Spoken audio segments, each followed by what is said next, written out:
안녕하세요. 오늘 중국어 학습 과정과 토플 준비 경험에 대해 말씀드릴 이환희라고 합니다. 저는 현재 대만 국립사범대 언어중심에서 중국어를 공부하고 있습니다. 한국에서는 인명여자고등학교를 졸업한 뒤 대만으로 유학을 오게 되었고 토플 시험에 응시하여 C1을 취득했습니다.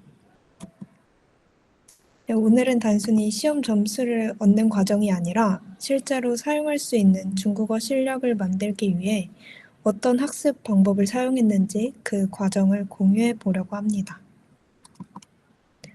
저는 작년 11월 15일 중원대학교에서 토플 CAT 시험에 응시하여 듣기 630점, 독해 620점을 받았고 총점 1250점으로 C1을 취득하게 되었습니다. 토플 시험은 보통 대학 진학, 대학원 지원, 취업, 장학금 신청 등 학교나 기관에서 요구하는 기준 점수를 충족하기 위해 많이 응시합니다. 저 역시 대학 지원을 준비하는 과정에서 필요 점수를 충족하기 위해 시험에 응시하게 되었습니다. 하지만 단순히 기준 점수를 넘기는 것이 아니라 실제 대학 수업을 따라갈 수 있는 실력을 갖추는 것을 더 중요한 목표로 두고 준비하였습니다. 먼저 저의 중국어 학습 과정에 대해 말씀드리겠습니다. 저는 부모님의 권유로 어릴 때 화교 유치원과 초등학교, 중학교를 다녔기 때문에 중국어를 처음 배우는 상태는 아니었습니다. 하지만 당시에는 읽기와 쓰기 위주의 학습이었고 중국어를 사용하는 환경이었음에도 한국 친구들과만 지내다 보니 말하기 실력은 거의 늘지 않았습니다. 일반 고등학교에 진학한 이후에는 중국어를 전혀 사용하지 않게 되었고 점점 감각을 잃어 거의 다 잊어버린 상태가 되었습니다. 이후 대만 대학 입학을 목표로 다시 중국어를 배우기로 결심하여 어학연수를 계획하고 대만에 오게 되었습니다. 다음으로 언어중심에서의 수업 경험을 말씀드리겠습니다.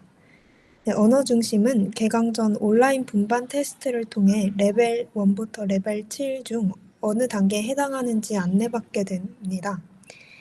이후 해당 단계에 맞는 교재를 선택하면 학교 측에서 최종 배정을 확정합니다.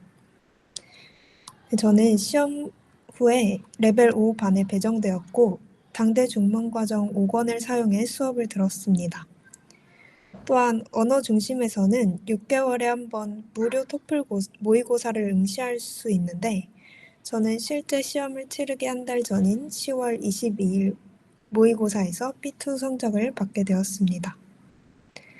수업은 단순 회화 수업이 아니라 뉴스와 사회 문제 같은 지문을 읽고 토론하며 발표와 작문까지 진행하는 통합형 수업이었습니다. 저는 이 과정을 통해 중국어로 사고하고 표현하는 훈련을 하게 되었습니다. 수업을 들으면서 제 실력의 한계를 분명히 느끼게 되었는데요.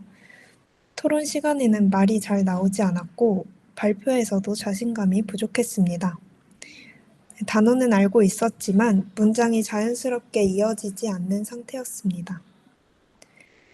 그래서 제가 목표하던 대학의 입학 기준은 B2였지만 이 정도 실력으로는 대학 수업을 따라가기 어렵다고 판단했습니다. 그래서 목표를 C1으로 올리고 시험 점수가 아니라 실제 사용할 수 있는 언어 능력을 만드는 방향으로 학습 전략을 다시 세우게 되었습니다. 이후 저의 공부 방식은 수업, 복습, 활용의 구조로 정리되었습니다. 수업에서 배운 문법과 표현은 반드시 제 문장으로 만들어 보았고 가능한 생활 속에서도 사용하려 노력했습니다. 언어는 사용하지 않으면 금방 잊히기 때문에 반복적인 훈련을 통해 문장을 생각하지 않고 바로 말할 수 있는 단계로 발전시키는 것을 목표로 공부했습니다. 이어서 저의 영역별 학습 방법을 말씀드리겠습니다. 먼저 단어입니다. 처음에는 한국어 의미와 1대1로 매칭해 외웠지만 이렇게 공부하니 현지인과 대화할 때 표현이 어색하거나 오해가 생기기도 했습니다. 그래서 대만 국어사전을 활용해 번역이 아니라 의미 중심으로 이해하려고 했습니다. 예문을 통해 사용 맥락을 확인한 뒤 직접 문장을 만들어 보았습니다. 네, 이렇게 학습하니 표현이 훨씬 자연스러워졌고 장기 기억에도 도움이 되었습니다. 네, 독해의 경우 단순 문제풀이보다 수업과 연결해서 연습했습니다. 한 챕터가 끝날 때마다 핵심 키워드를 검색해 관련 글을 찾아 읽었습니다. 이렇게 하면 수업 내용을 복습할 수 있었고 새로운 단어도 추가로 익힐 수 있었습니다. 또한 이미 알고 있는 단어 비중이 높아 읽기가 수월해 꾸준히 연습하기 좋았습니다. 이 과정에서 해석 중심이 아닌 전체 맥락을 이해하는 읽기 습관을 만들 수 있었습니다. 듣기는 자막 없이 OTT와 뉴스를 시청하며 노출량을 늘렸고 실제 대화 상황에 익숙해지도록 노력했습니다. 네, 말하기는 실수를 두려워하지 않는 것이 가장 중요하다고 생각했습니다. 토론에 적극 참여하고 친구들과 매일 대화하며 말하는 경험을 늘렸습니다. 네, 다음으로 토플 시험에 대해 말씀드리겠습니다. 시험은 화우문 능력시험 온라인 접수 사이트에서 회원가입 후 대만 또는 한국 중 원하는 응시 지역과 시간을 선택하고 응시료를 결제하면 신청이 완료됩니다.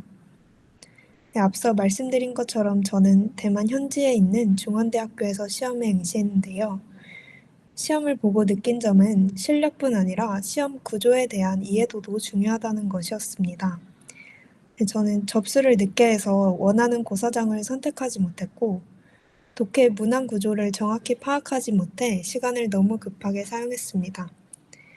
또한 사자성어 준비가 부족했다는 아쉬움도 남았습니다. 그래서 몇 가지 팁을 드리자면 접수 기간이 시작되면 가능한 빨리 신청하는 것을 추천드립니다. 그리고 CAT 시험은 일정 문항수 이상을 풀면 되는 구조이기 때문에 독해를 지나치게 서두를 필요는 없습니다. 또한 C1 이상을 목표로 한다면 사자성어나 관용 표현 준비가 도움이 될 수 있어 준비해 보시길 추천드립니다. 저는 시험 준비 과정에서 2주에서 4주 간격으로 모의고사를 보며 감각을 유지했고 듣기에서는 핵심 키워드를 메모하며 풀었고 독해에서는 속도 조절에 집중했습니다. 이러한 방법이 실제 시험에서 긴장을 줄이는 데 도움이 되었습니다. 다음은 교재에 관해 말씀드리겠습니다. 토플 시험을 준비하시는 분들께는 듣기와 독해를 같이 대비할 수 있는 위 토플 핵심 어휘 교재를 추천드리고 싶습니다. 체계적으로 어휘를 정리하는 데 도움이 될 거라 생각합니다. 또한 중국어 전반적인 실력을 키우고 싶으신 분들께는 언어 중심에서 많이 사용하는 당대 중문 교재와 신문 비즈니스 교재를 추천드립니다. 혼자 신문을 읽기 부담스러운 경우 교재를 활용하면 단계적으로 학습할 수 있으며 한국에서도 전자책으로 구매가 가능합니다. 대만 생활 또한 학습에 많은 도움이 되었는데요. 친구들과 체험학습을 가거나 각 나라 음식을 만들어 나누며 자연스럽게 대화할 기회가 많았습니다. 또한 다양한 환경에서 생활하며 문화 경험을 할 수 있었던 점도 기억에 남습니다. 제가 여기까지 올 수 있었던 가장 큰 이유는 꾸준함이었습니다. 실력이 빠르게 늘지 않더라도 포기하지 않는 것, 그리고 점수보다 실력을 목표로 공부하는 것이 중요하다고 생각합니다.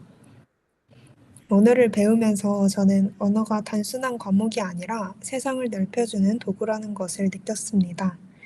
적은 시간이라도 매일 꾸준히 한다면 분명 좋은 결과로 이어질 것이라고 생각합니다. 이상으로 제 이야기를 마치겠습니다. 감사합니다.